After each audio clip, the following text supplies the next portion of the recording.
Okay.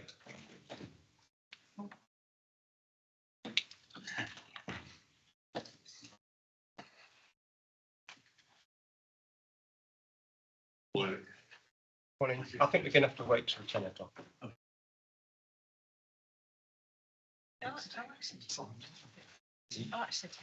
Yes, I do.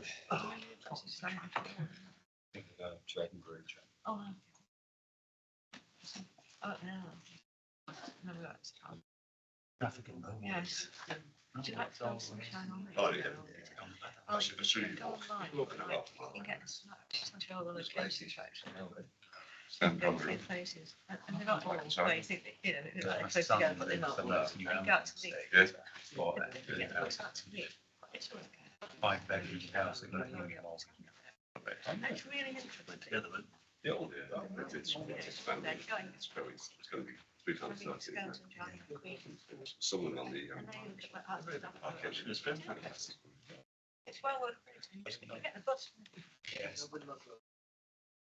Yeah, we enjoyed that. They have Walking.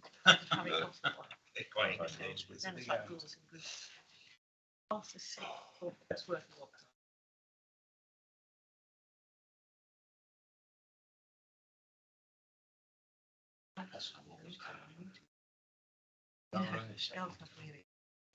Yeah.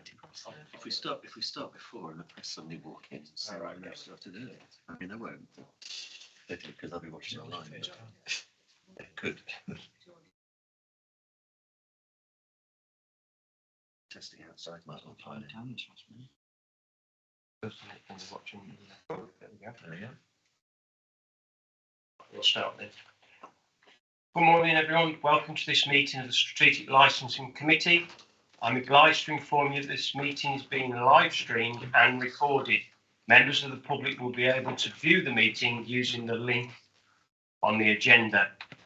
I'm Councillor Nigel Lumby for Albrighton Ward. I think there's quite a few new faces, so it'd be best if we go around the room. So, Peter, do you want to start us off? Yeah, I'm.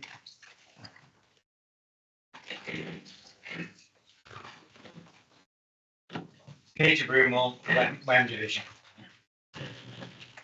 David Evans, Church at the Craven Arms Division. Duncan Kerr, Oswestry South. Gary Burchett, Bagley. Jeff Anderson, Alsford. Mary Davis, Abbey Ward. Kevin Parley, Sundor. I'm Mosley, Montmoor and Shrewsbury. Christian Lee, Original East, Astley Apples. And Simon Jones, the Shrewsbury Division.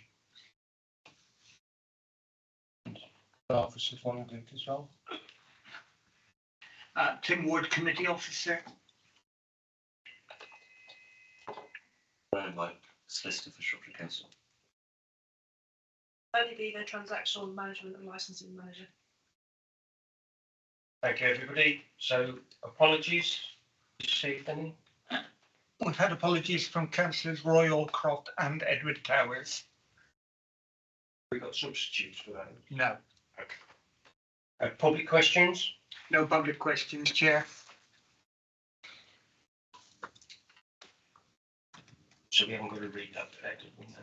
So, disclosable pecuniary interests. Members are reminded that they must declare their disclosable pecuniary interests and other registrable or non-registrable interests in any matters being considered at the meeting, as set out in Appendix B of the Members' Code of Conduct, and consider if they should leave the room prior to the item being considered. Further advice can be sought from the Monitor Officer in advance of the meeting. Are there any? No. Can I just, Yeah. so just one comment? I think that you've actually missed out item 2 minutes of the previous meetings. Thank you. So we've got to approve the minutes of the previous meeting as a true record, which was 14th of June 23, which is in the pack. Anybody got any I'm comments? happy to move those minutes. I'm happy to second those. Okay, thank you. All vote, we all agree? Thank you. Any abstentions because they weren't here? Thank you. So we'll go on to item 5 then, which is the statement of licensing policy 24 to 29. Thank you, Chair. As members will know, the statement of licensing policy came to this committee back in June. Since then it's been out to consultation to members of the trade and town councils, the whole raft of people that it's been consulted with, and had emails to explain that it's out to consultation and inviting comments to the actual revised policy. Unfortunately, we haven't had any responses to that consultation, albeit it has been to anybody, and possibly we could send it to charitable organisations, everything. What we're deeming that from, this is an embedded policy that's been in for more than 5 years already. We haven't had any complaints about the policy during the lifetime of the previous one. We've done very little to revise this policy because it is fit for purpose, and we see that no responses to consultation is really an endorsement that this policy is working and is accepted by the trade, and that they feel that they can work with it. So it's a legal obligation that we review this policy every 5 years, which is where we are now. And the recommendation is that as the policy is written in this report, that it is recommended that it goes to full council to come into effect by that council by that meeting, sorry, on the 1st of April 2024. I'm open to any questions if any of you have got some relevant to this policy. Councillor Mosley. Thank you. I'm looking here at Appendix C. We're talking about a correlation here about different behaviours and alcohol consumption. I'm in the right report, aren't I? Is this the area profile? That Yes, that's right. Yes. Okay. And on page 15 it says, in the recommendation, it says here at the end, of note, a public spaces protection order is currently in place in Shrewsbury Town Centre, situated within Quarry and Curtin Hill Ward, and prohibits the consumption of alcohol in a public place in order to tackle alcohol-related crime and antisocial behaviour. I thought my understanding of that was it was only where it can only alcohol, if someone was drinking alcohol openly in an open container, it could only be removed from them if there was perceived to be a risk of antisocial behaviour, not generally, but it's implied. It's just completely prohibited. What's the position on that? So the PSPO is completely separate. Yes, I realise that, but yes. This document has to incorporate that because it is within the town centre. The Public Spaces Protection Order, which is the PSPO, is there to help police forces and the local authority tackle antisocial behaviour and drinking in the streets. There's numerous things within that document that help support policing teams and ourselves in order to help deal with those when it happens in the town centre. This document incorporates it because it's the area profile of Shropshire, so we've got to highlight in this document all the different areas and what restrictions are within that, and what is used to actually deal with those particular things that's happening in different areas of the county. This is a normal county document. Yeah, I think my sort of point was where it says it prohibits the consumption of alcohol, whereas my understanding of the PSPO is it doesn't. It can lead to alcohol being removed if there's a risk of alcohol, antisocial behaviour arising from it. And this seems to say it prohibits it, and I didn't think it did. Okay, I can check that before it goes to full council if you want me to. Yes, the PSPO is not a document I do realise it's a parallel document. Okay. I'm aware of that. Because I had a reply, excuse me, carrying on. I raised an issue about this in the summer. Turn your microphone on, please. Oh, beg your pardon. And I was a member of your staff wrote to me, the restriction on open alcohol vessels within the town centre has now lapsed. At this time, I'm led to believe it is unenforceable. Okay. I mean, is there a comment you can make on that? That the restriction has been in place in the past, but has now lapsed. I believe the PSPO is still live now. It was reviewed. I believe it's still live. Well, it seems to be a little bit of it. I will check. Yeah, But I'll check. in terms of the Licensing Act policy, there is a requirement to do an area review of the area, which is the document that's within this policy, which has been done by the council's intelligence team, and that's where all the data has come from. Yeah. It's the intelligence team that provide that data to me. I write the actual policy itself, but that area profile is just data extracted from the council's information and data done by the intelligence team. There is a requirement under the Licensing Act that we do an area profile with this document, so that when applicants are considering a licensing premises in different areas, they can see, you know, what other premises are in the area and what restrictions they may come across, with all of the relevant things that are highlighted in that document to do with alcohol related harm. Okay, thank you. All right.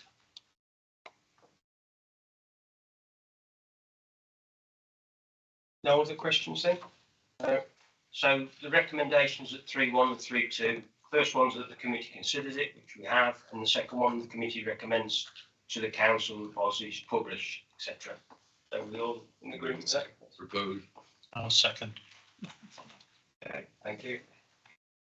So that moves us on to the next one, is licensing fees, item 6, licence fees and charges 24/25.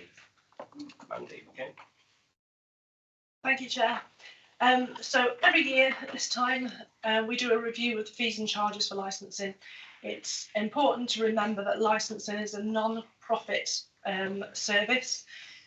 We have to, if we make any surpluses, it has to go back into the fees in the following years, and likewise any deficits we have to try and recover over the coming years.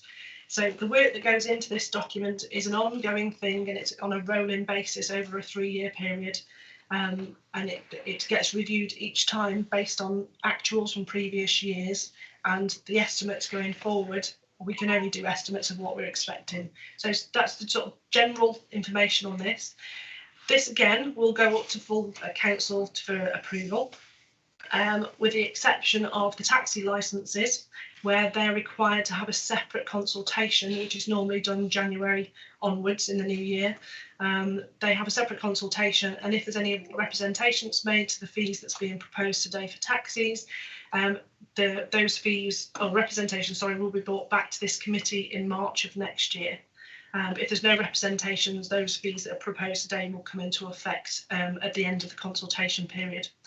I'm open to any questions. Again, this is a report I bring to this committee every year, and it is based on how much the service is costing to run, how many licences that are coming through the door, and any surplus and deficits that's there created. There's quite a lot of information in this report, and the other thing to point out, there are some licences that we're required to process an issue that we cannot in law charge a fee for. So I'm open to any questions that any of you may have in respect of this report. So if I can ask the first question then, at 5.22, there's been an assumption, an estimate of 2% pay award for local government staff effective from the 1st of April 23, which then throws into your matrix what you can claim. That seems quite low. It does, but I understand that, but that is, I work with finance colleagues and business partners with this document, and that is the fee that they've proposed that we put into the fees and charges for this financial year, and recommended by our corporate finance team. Anybody else got a question? Well, I've got a few, but give them somebody else a chance. Okay, so the next one, Appendix E, fees for the application to reinstate a licence. I was actually quite amazed at how low the general percentage increases were this year, which was really good considering the increase for everything else. But this particular one, they've gone up by 113.5%. So I'd just like an explanation, please. Okay, so the reinstatement of a licence fee was, we look at the process involved in all these fees from an application being received, all the officers involved, the officers' time, how long it takes at the different stages, and the reinstatement was came out when we did those processing as effectively a new licence, and the same similar, very similar processes to a new licence. So what we've done is levelled out the fee for that reinstatement in line with the actual processes that is involved with every single stage, and that's how much the costings come out to be. It's also very, important to remember that some of these licence areas, for example, this one, which is a betting premises, we forget very few, if any, in a 12-month period. So they're very rare. We just review them each time and we look at the processes involved. And then we do the fees effectively. And it just means that this year, we've done an end-to-end process on, and that is the actual fee, albeit that we don't get them, we get them very, very rarely. Okay, the next one is Appendix K, which is a supportive document. I appreciate. I just wanted an explanation as to why all the writing was in red. Was that a mistake, or is it an amendment, or what? Why is that writing in red? The writing shouldn't actually be in red. It's not a mistake. It's just red instead of black. I'm afraid. Sorry. You know, accept my apologies to the committee. It shouldn't be in red at all. I'm not even sure why. The documents that I've got in my folders that have been sent through are black, so I'm generally not sure why. But there is no amendments there. It all is all basically extracts from the legislation that informs how we can charge the fees, why, if we can charge a renewal, if we can't charge a renewal, and all the different processes involved with the actual setting of fees, and things, for example, like I mentioned before, the taxi consultation, that's a requirement in law. And all Appendix K is just to give members of this committee some information to do with why I set the fees the way I do. So I do apologise, it's in red. It wasn't meant to be in red, but there's nothing in there that shouldn't be in there. Are there any other questions for this section? Okay then. So we go to the recommendations, which are from 3.1 to 3.5. They're quite meaty in words, but so just to praise them, the committee notes the report, that the committee implements where necessary modifications. The committee proposes to verify the fees relevant, and the committee instructs the transactional manager and licence team to arrange for the proposed fees, and the committee agrees the relevant protection site fees policy is set out in Appendix J. So I think they're all there, that it's an open document, everybody can read that themselves. Don't propose to read it all. Accept the recommendations. I'll second the. Okay, thank you.